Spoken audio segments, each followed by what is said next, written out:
possible so we can move some things along, so we'll continue to do that tonight.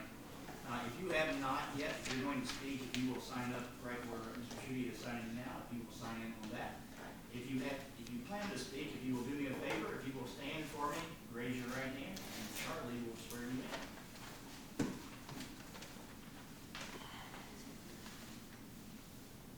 Do you swear affirm statement you make tonight to be the truth, to the best of your information and belief?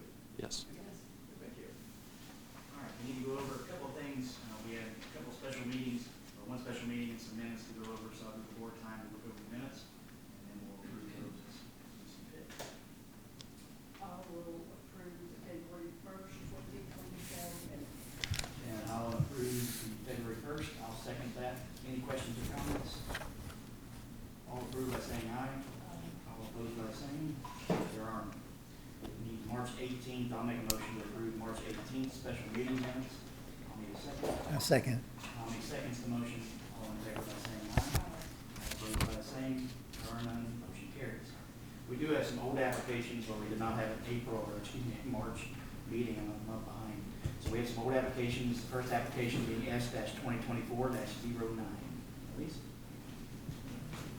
Get these to Charlie quickly.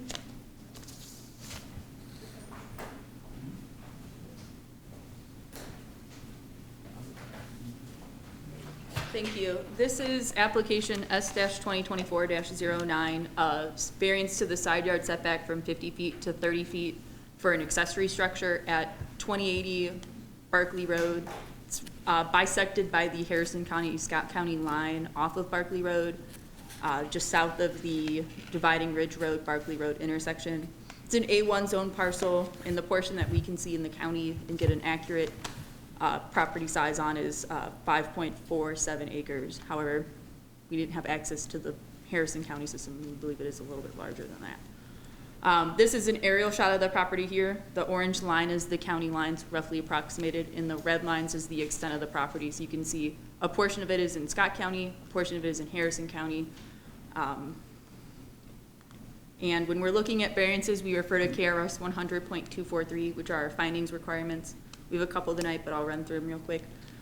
Before a variance is granted, the board must make the finding that granting the variance would not adversely affect public health, safety, welfare, nor alter character of the general vicinity, nor cause hazard or nuisance to the public, and would not allow an unreasonable circumvention of the requirements of zoning regulations. In making these findings, the board shall consider whether the variance or the requested variance arises from special circumstances which do not generally apply to the land in the vicinity or same zone. The strict application of provisions or regulations would deprive applicant of reasonable use of their property or create unnecessary hardship, and the circumstances are the result of actions of the applicant taken subsequent to the adoption of zoning regulations. This is kind of a highlighted item right now with it kind of greater zoomed out. I do have a more zoomed in individual one here. Maybe I do not. I do not. This is an aerial shot of it here. There is an existing residence, an accessory structure, and they are proposing a building located at kind of the point that cuts in to the property. With the topography here, it's kind of difficult to see with the shading, but a lot of the property slopes to the northeast. So this is, the blue line is showing kind of a drainage path that you would expect to see in heavy weather events. The flat areas are really on the Scott County side, and unfortunately Harrison's got the hilly side of it, where they're downhill slope for that. And so when locating buildings, you're trying to pick areas that require the least amount of earth moving or disruption of existing trees and everything like that. Any of these natural areas that are above 10% grade are considered environmentally sensitive. We like to see the preservation of them. They're difficult to work within, and otherwise they're just a bit of a challenge. It's not atypical, but it is also not unlikely that you find, losing my train of thought. The flat areas that we can see on this property are located closer to the 50-foot, or closer to the property lines than 50 feet, which is kind of reduces the cost to ownership and managing like that. Staff ultimately finds that this meets the findings requirement, that because of the flat areas being closer to the property lines than 50 feet, and that it would not adversely impact public health, safety, welfare, nor alter the character of the general vicinity. And ultimately, we find that it meets the findings requirement. I recommend approval of the variance subject to 4 conditions of approval. These are 4 typical conditions we see for variances. There's no kind of extenuating one. They adhere to our regs, everyone else's regs, get a building permit, and return to us before any changes are made to the property. So if they dig in and they find out, can't dig here, gotta be a little bit closer, they need to return to us before they proceed with building, permitting, and construction.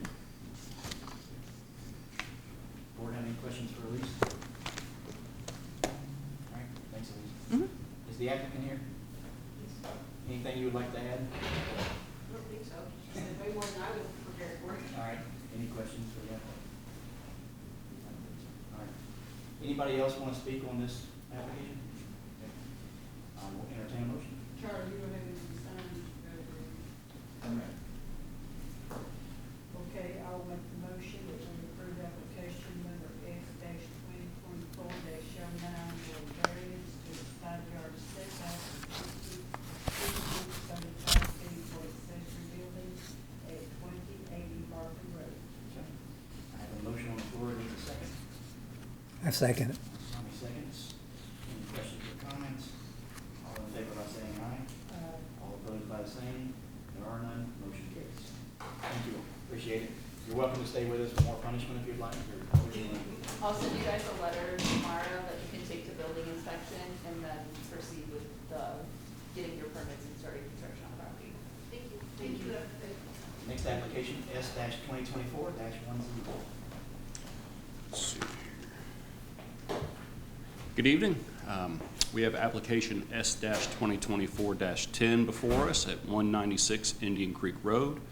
They're asking for 2 variances to the construction setbacks from 50 feet to 15 feet at the rear and 50 to 20 feet on the west side property line for construction of a single-family residence. Let's see here. Property site is zoned A1, as are all the adjacent properties. The site, as we're seeing tonight, is 5 acres total. Staff does recommend approval. Here's a general overhead of the site. As you can see by the grade work done in the southwest corner, that is where the applicant has identified their best home site. There is a good amount of tree line buffer there to separate them from the adjoining parcel to the west, even though they are asking for an encroachment on that setback line. Maybe. Furthermore, this illustrates where they'd like to put their home site. There is an existing drive coming in off Indian Creek Road, so they will not need a new entrance. Again, this just highlights the surrounding zones. All of it is A1, as is the parcel in question.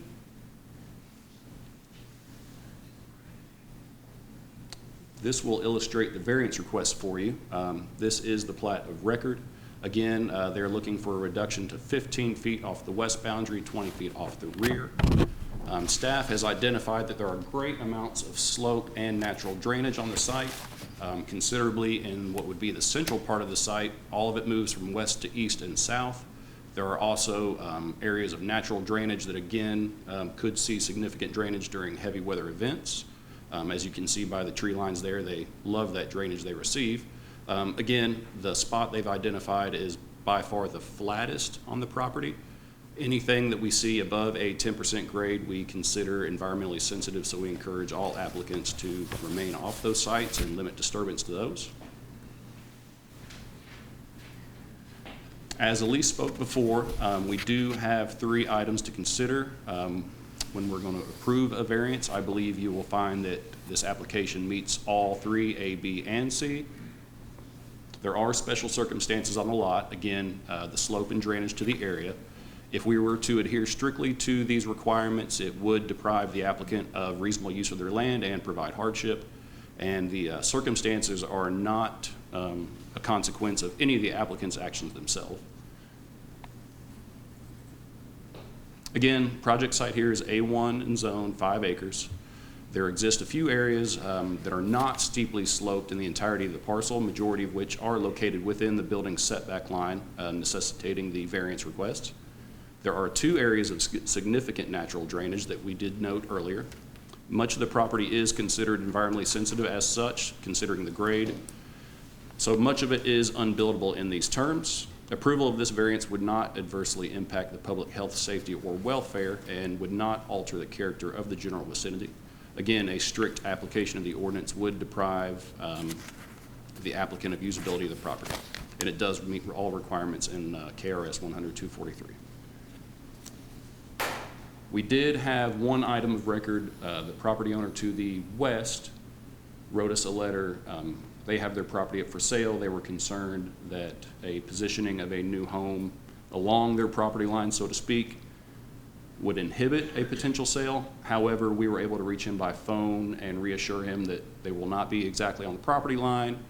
There is sufficient, natural bufferage with that heavy tree line you see there, both on the property line and the rear of the adjacent property. He seemed satisfied by that. He was unable to make it tonight. We do have a physical and digital copy of the letter sent if it pleases the board. Other than that, we have no other comments. Any questions for Rick? Tom? No. All right. Thanks, man. Is the applicant here this evening?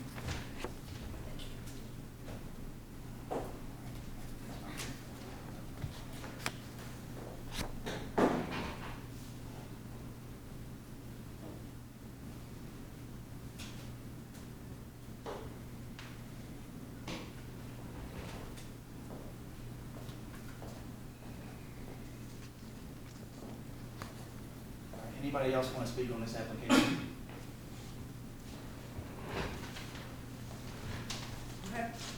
My name is Virginia Teague. Perhaps you could answer a question. What's the protocol when the applicant is not here? We can still hear the application if the applicant's not here. If the board has questions or something that can't be answered without the applicant, they will, I won't say every time, but I don't remember a time they didn't continue it until the applicant could be here. When there are no questions about it, it seems straightforward, staff recommends it, they can certainly go on with it. Okay, all right. And did I understand correctly that the staff finds that there's no other acceptable building site in the property? That was my understanding, Rick. Can you correct Yes, that? ma'am. Mostly due to the topography and the drainage of the area. As we define environmentally sensitive areas as anything above a 10% grade. Most of the site, with the exception of that parcel, has very extreme slope. What about the wooded areas? Ma'am? What about the tree line area, the wooded areas? Most of those areas shown with trees, they kind of naturally gravitate towards valley areas that collect moisture. So that's just kind of a natural illustration of that. Yeah, the drainage line was straight down the middle of that tree line.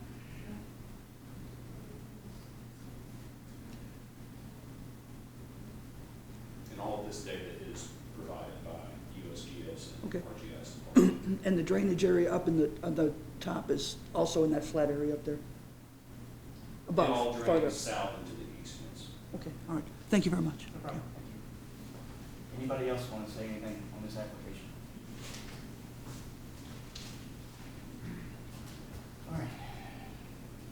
Given the findings by the staff this evening, we'll go ahead. I want to make a motion and approve S-2024-10, taking into account the staff recommendation. We need a second. I'll second. Janet Holland seconds. Any questions or comments? All in favor by saying aye. Aye. All opposed by the same. There are none. Motion carries.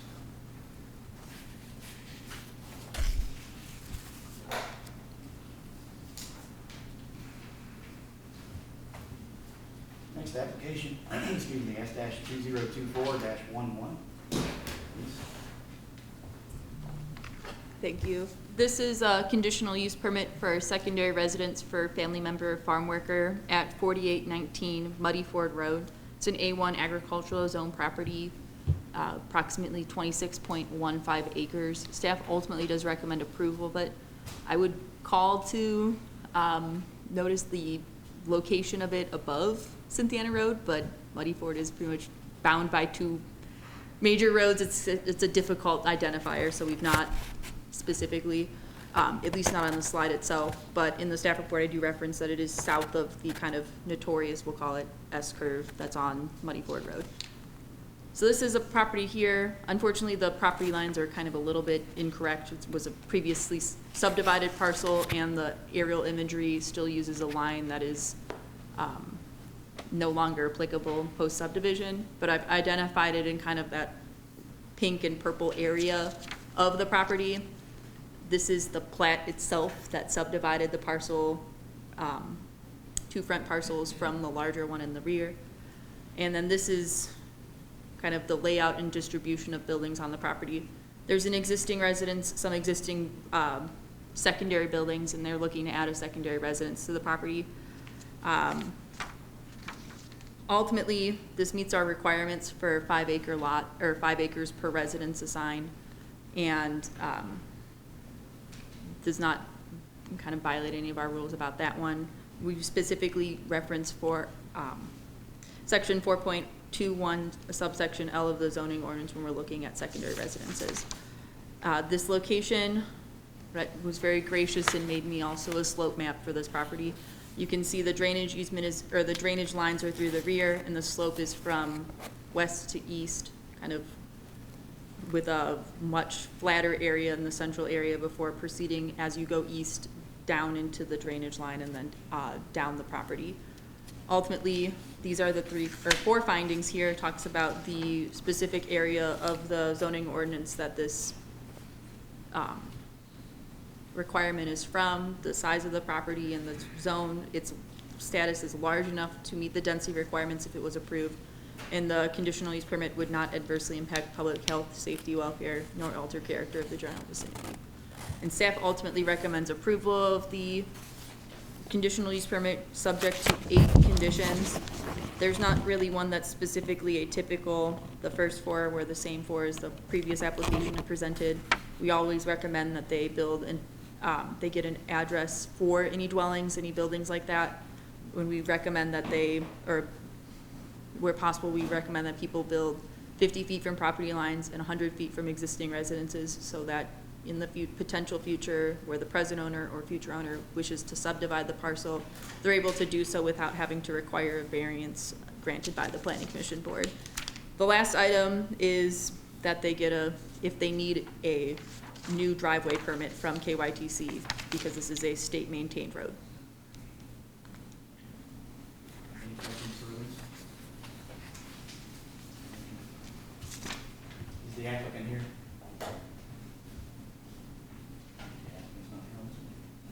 Anybody else here to speak on this one? Yes, ma'am. This is, my name is Lynn Witter. I live at 5,000 Muddy Ford. This is just a question, I think, probably for Elise. There is currently an entrance to that property. Will they be using the same entrance, or are we talking about the construction of an additional entrance onto Muddy Ford Road? Yeah, at this time, it is our understanding that they would be using the entrance that is existing off of Muddy Ford Road. We did put, our rule is 3 parcels to an unimproved driveway, but we have previously reviewed and approved applications where there may be 3 parcels, but maybe there's an extra house on one of the rear parcels or the larger parcels. So to our understanding, they're going to use the existing. Fantastic. Entrance. That's a great entrance. It's clear, all directions. I just wanted to make sure. We don't hear that. I just wanted to make sure we weren't So talking. get that resolved. I Good enough. Thank you so much. do think we need to spell that out too in the conditions that they continue to use that entrance. If that Yes. changes, they need to come back since the applicant's not here. If you'd like to, we can amend the provision and say that they have to use the existing entrance, since that's not something I've explicitly called out at this time. Yeah, I'm actually gonna add that just as well for information. Anybody else here to speak on this application? I'll go ahead and make a motion to approve S-2024-11, taking into account the staff recommendations and adding the recommendations that they must use the current entrance. If that changes, they have to come back. Motion is on the floor. I'll second. Janet Holland seconds the motion. Any questions or comments? All in favor by saying aye. All opposed by the same sign. There are none. Motion carries. All right. S-2024-13. Now we're in our newer business. New business. We have 2 new business items, the first of which is S-2024-13, a conditional use permit to build a secondary residence for a family member or farm worker. And I already said the address, but I'll rattle it off again. 1585 Lexington Road with direct access through an easement to Lexington Road. It is an A1 agriculturally zoned property measuring approximately 22.7 acres. It's just north of New Coleman Lane intersection and all the kind of more business uses on that portion of Lexington Road. This is an aerial shot of the property here. I do have a greater zoomed in one, though in hindsight, it's not as zoomed in as I was shooting for. As you can see, it's not, doesn't have direct road frontage, but there is an access easement that was created in a previous plat for this parcel to use. I'd like to identify that this property has kind of taken many forms. In 2005, it was received preliminary approval for a cluster subdivision, with this portion of this property being some of the residential smaller lot clusters, and then a portion of a property to the north, and then also being a part of those clusters, and then the two roads, or two parcels with frontage off of Lexington Road being the reserve parcels. However, in 2022, I believe, the plat was recorded identifying that the preliminary approval for the cluster development was vacated as part of the plat consolidation. They just ultimately, for whatever circumstances, which is not uncommon, decided that a cluster development was no longer in the cards, and so they, through this plat that's been recorded at the courthouse, dissolved that and vacated that cluster development approval. And then this just talks about their use of an arrangement for the access easement that is now in the adjoining parcel to the north, but that allows for this property owner to use it. This is, At least, can you go back to that just a second, please? this one? Yeah, just. Yes. I think just a second. Mhm. Yeah, of course. It is dense. And the pictures are small. So they eliminated the requirements. They eliminated the approval, yes. All right, thank you. This is a recent aerial of the property. You can see the existing residence identified in blue. The applicant's proposing several storage buildings, and the building or the area with the building that is identified in yellow is the proposed location for a storage building with the potential area for a residential addition to it or shop space. The additions, as they were described to us, were kind of down to the point of this was going to ultimately require a secondary residence permit because it would be able to be lived in independent of the principal residence. And we advised that they would consider just getting it now and building the property up to the residential grade and then just adding the residential component as they deemed necessary. And that's what they're here for. This property meets the requirements for lot density. It will use the existing driveway onto Lexington Road and is appropriate distances from the existing buildings and any proposed buildings on the property. These are the 5 findings here. It talks about the portion of the ordinance we refer to when we're looking at secondary residences, the conditions of the site itself, and that it would be large enough to meet the density requirements set forth by its zone. It talks a little bit about the previous approval for the cluster development and how it had been vacated and abandoned per a plat of record filed in 2022, and that it's anticipated that the conditional use permit would not adversely impact public health, safety, welfare, nor alter character of the general vicinity. And staff ultimately recommends approval of the conditional use permit, subject to 7 conditions here. I would like to note that staff recommends that you eliminate the referenced condition of approval 8, because this does not have road frontage directly. So they would need to record and kind of go through additional processes to establish its own entrance, and at this time it's not been expressed, and that condition is not entirely necessary in our mind. Which condition? Condition number 8 specifically stating that new entrances on the Lexington Road be approved by KYTC. This is going to have a separate address. I would anticipate so, yes. It is conditioned as such, condition number 5. And you may not know this question, but I'm going to ask. Are the sewer systems they're tying into, are they using the same sewer system for the house? Or are they doing a separate sewer system? Do not know. I cannot speak to it. I would anticipate that it would be 2 residential, but I would really defer that final stance on it to Wedco Okay. in the All right. health department. The applicant here for this one? Yes, sir. Can you come up to the podium, please? Sure. State your name for us, please. John Rossi? Were you sworn in? I think you came. No, sir. Oh, all right. You swear or affirm that you're about to say the truth and best of your information, please. I do. Can you answer that question for us? Well, so if you could go back to the picture where there was, okay, so right now we're going to be doing a storage building and a barn. The yellow building would be a pool house.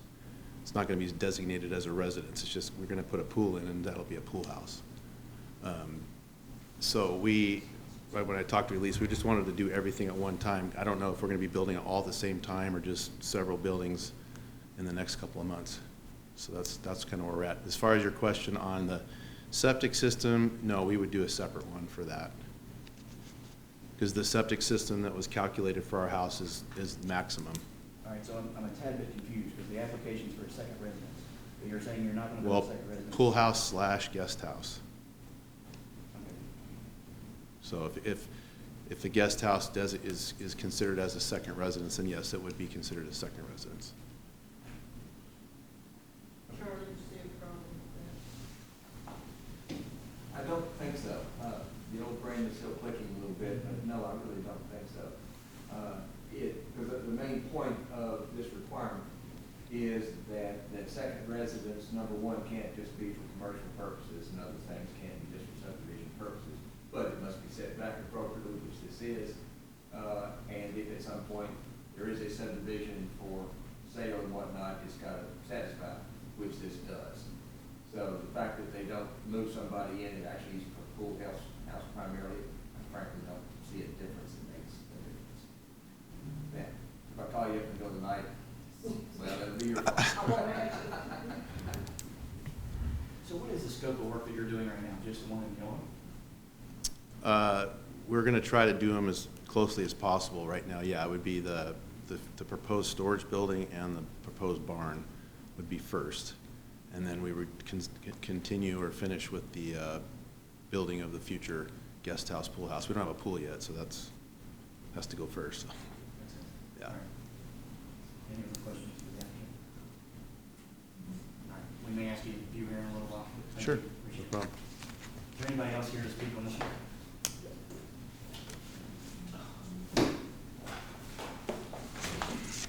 Good evening, Board. Scott Schutte. If you could go back one slide to the, that's fine. So my clients are Mr. and Mrs. Jones that reside on this piece of property. Just to give you all a little background on the property, this was the old Kentuckiana farm that was originally, like Elise said, for cluster development and ultimately changed and subdivided in 2014 by Kentuckiana and KJL Properties, which is the owner of Kentuckiana. And so during that time in 2014 when they subdivided, they also put in certain restrictive covenants for these 3 lots. The 3 lots at the original subdivision didn't include parcel 2. It was parcel 1, parcel 2, and parcel 3. In those restrictive covenants, it's pretty clear that there's the intent that there only be 1 residence per lot. There's also certain requirements. I have a copy of these restrictions I'd like to tender if that's fine with you, Charlie.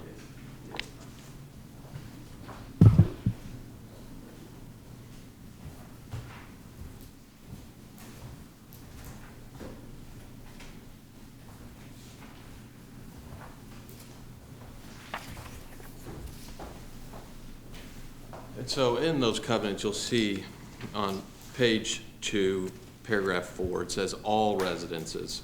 And it gives 3 options for how those residences can be constructed, and there's certain square footage requirements.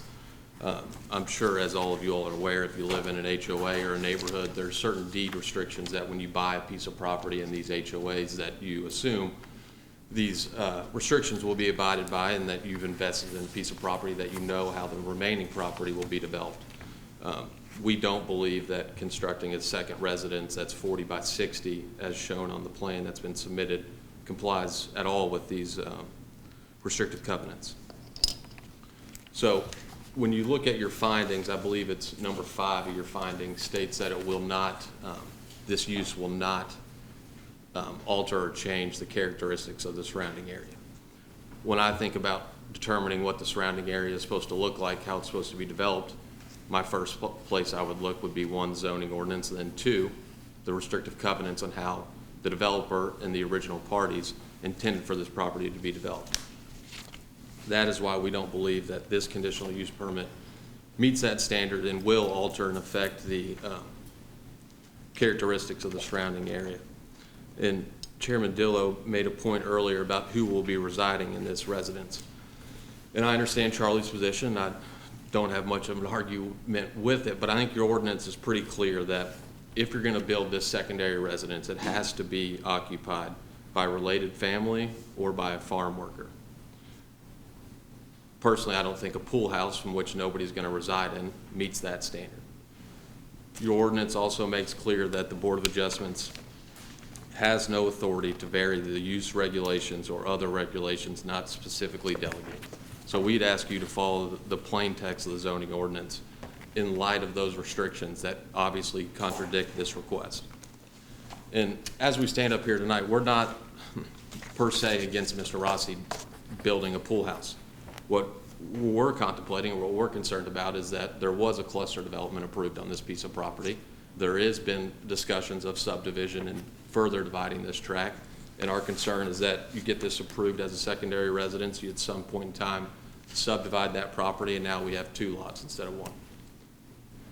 That is why we think that the board should either deny this application at this point in time or continue it for a month and let us discuss, because total honesty, we were retained just this past week and haven't had a chance to speak with Mr. Rossi about this. And so we think if we're given a month to kind of sit down and talk about this, we'll be able to resolve some of these issues, and we may not even be back here objecting. But as it stands today, we believe that under your all's ordinance, you cannot approve this because it doesn't fit the standard for the secondary residence, and we also believe it will alter and impact the surrounding areas and the characteristics thereof. Thank you. Yeah, if I might, he may not have much argument with me, but I frankly agree with him. The pool house does not necessarily satisfy, because it does limit it to farm workers or family. On the other hand, I don't know that they require approval at all from us. That was going to be my question, is I don't know that, I don't know that he needs a CUP to do a pool I don't house. either. That's, as you were talking, it hit me. You're right about that, but on the other hand, I don't think they need one at all. Now, should they want to convert that at some point, they're gonna have to come in and comply with the secondary residence Right. thing. But no, I think he's right. This does not specifically, which is why it didn't bother me so much with that. This is one of no harm without kind of thing. But on the other hand, I don't think he needs any approval for a pool house. As long as there's no variances or, any other kinds of waivers or something. So, no, as it is, I think it's fine as it is. Now, one point on the restrictive covenants. Ordinarily, we don't get into that. There's a point at which I agree that that may well be the standard of the neighborhood that we ought to consider. As far as whether it strictly complies or not, that is not our concern. We're not a Correct. party to it, and we can't really get involved in personal conflicts. And if it were a second residence, it may well, but as I said, it isn't one. I agree with that point. So I think it's more likely that we should simply say the pool house doesn't need a separate approval. However, should you ever decide to elevate that to a second residence, well, then you need to come back, satisfy us, and by that time, hopefully, you get your private matter taken care of too. And I think that was kind of our concern or our point in wanting to be here tonight, is that we're not necessarily against the pool house. What we're afraid of is a backdoor. We don't want to get a CUP in place for what is really a pool house, and then plans change 5 years from now, and there's already that CUP in place. Thank you. Mr. Rossi, can I ask you a question just for the intent of having it on record? Yes, please. Are you intending to use this strictly as a pool house? Yes, sir, and it's only gonna be 800 square feet, 20 by 40. That's the size we designate. It's not going to be 40 by 60. And all we want to do is build a storage building, a barn, and a pool house. And I'm not subdividing anything. I have 4 kids that are going to have the property when they're older. That's it. I'm not here to do any subdivision or any of that kind of stuff. I will say that the restrictions and the covenants and things that were stated in 2014 all changed the minute they decided to abandon the cluster development and sold the property as a 20-acre parcel. We can't, I'm just saying, I'm not gonna wade into those I understand, but I'm just saying that's really irrelevant to what I'm trying to do. So, Understood. So they're really not, because regardless of if the cluster development went away, the restrictions make clear that if one provision of the restrictions are no longer applicable, the remaining restrictions still are. Fair enough. Mr. Schutte, you and your client are happy to just use this, the intended use as a pool house? Yeah, we have no problem with the pool house. Like we said, we don't want to stop Mr. Rossi from developing his property. We don't want him to not enjoy his property. We're fine with the pool house. We were just concerned that if it is asking for a residence at this point, if that pool house could matriculate into something else. Fair enough. So Charlie, I think the right thing to do would be to deny this application. Either that or note on the record it's being withdrawn. Either way, it doesn't matter. Deny it because it doesn't comply with secondary residence requirements, or withdraw it because it's a pool house, it's not secondary residence in the first place. I rarely do this, but your choice. I'm a little confused. Can you explain why you want We can withdraw it because this is not going to be a second residence, therefore you don't need a continuous use permit for a pool Okay. house. What about the storage building in the barn? I don't think you need one for that either. Yeah, you can approve for that. You've got no setback problems on nothing, so you can, that's your property. You literally don't need this application. Okay. Just I think your building choice to windows. withdraw it. I try to go through the right process. No, we appreciate it, trust me, we do appreciate it, I'm sure you guys do as well. Actually, we love it when people go too far, and, Yeah. because sometimes that's not what we run into. Okay, so I withdraw and I go ahead and build what I want to build, is that As what you long guys- as the intended use that you're going to build is the pool house, Correct. and what you have listed here, then yes. Okay, that's fine. All right, so you withdraw your application? As long as I don't need anything to get a permit and do what I need to do, I'm fine with it. From my experience, you go through zoning and planning first, then you go to building safety. That's all I did. Well, she's just saying that probably didn't get really picked up very well, so the chair can just simply say sorry, so- that on the record, Mr. Rossi. On the record, Mr. Rossi has decided to withdraw the application as it is not needed for a continuous use permit. He will be using the building as a pool house, and then the sheds that he's going to build along with it do not need a continuous use permit. Yes, none of those required. None of those required. So Mr. Rossi has withdrawn his application. Very good. Fair enough? All right. All right, thank you. Appreciate it. Thank you. I'm gonna say that first. All right, S-2024-14. You had to wait through all of this, didn't you? Thank you all. Thank you. All right. Application S-2024-14 at 4901 Ironworks Road.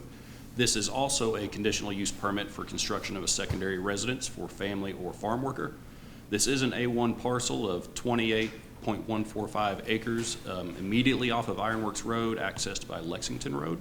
Staff ultimately does recommend approval. Here's your overhead view of the property. It does have one singular access there on the south side from Ironworks Road. To the left, on the west-hand side, you'll see a number of agricultural structures, barns, and an adjacent smaller barn. It has come to staff's attention that in 2018 and 2023, I believe, as we'll demonstrate further, there were 2 other permits and variances issued for these properties. The expansion of, I believe, the structure to the north side encroached on the west-hand property line, and then eventually there was an apartment placed on an upper floor of said building. So that would necessitate the permit for the secondary structure for a main residence. To the north side of the property, you'll see where the applicant would like to construct their main residence. And then I've highlighted here in the orange what I presume to be the building that was expanded and also a little apartment put into it.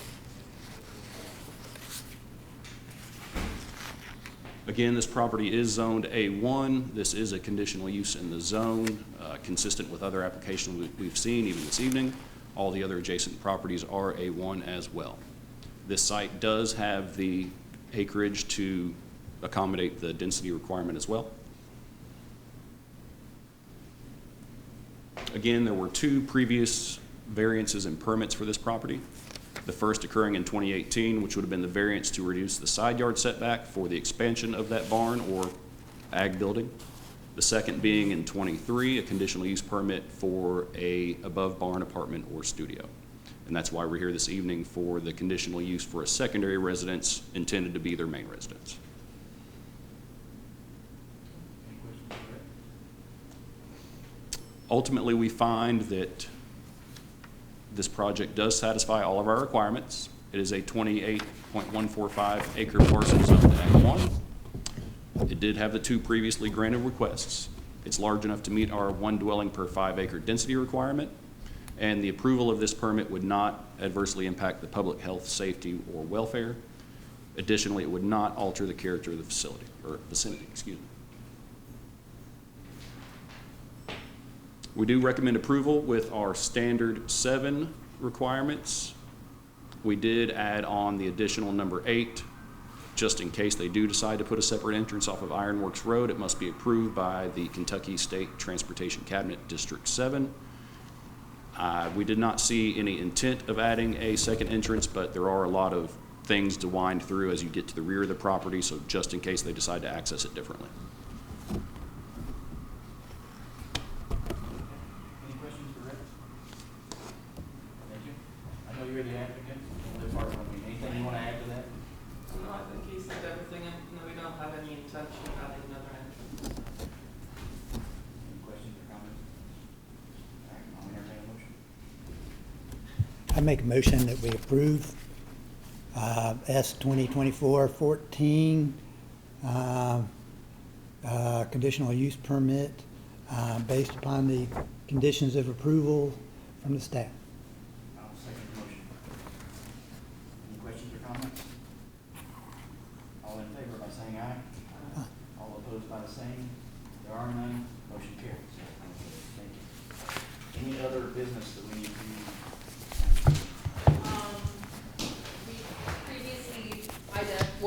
We were supposed to have elections at the March meeting, and so we pushed it to this month. I understand that we are at quorum board and there are 2 absences, so you guys may choose to postpone it another month or make elections now for chair and vice chair. I think it's in our best interest to wait until May in order to make the elections so we have more people involved. That way maybe somebody will step up. Talk candidates. So, we'll wait until May. Any other business that we need to have? Not that I'm aware of. In that case, I will call to adjourn the Board of Adjustments at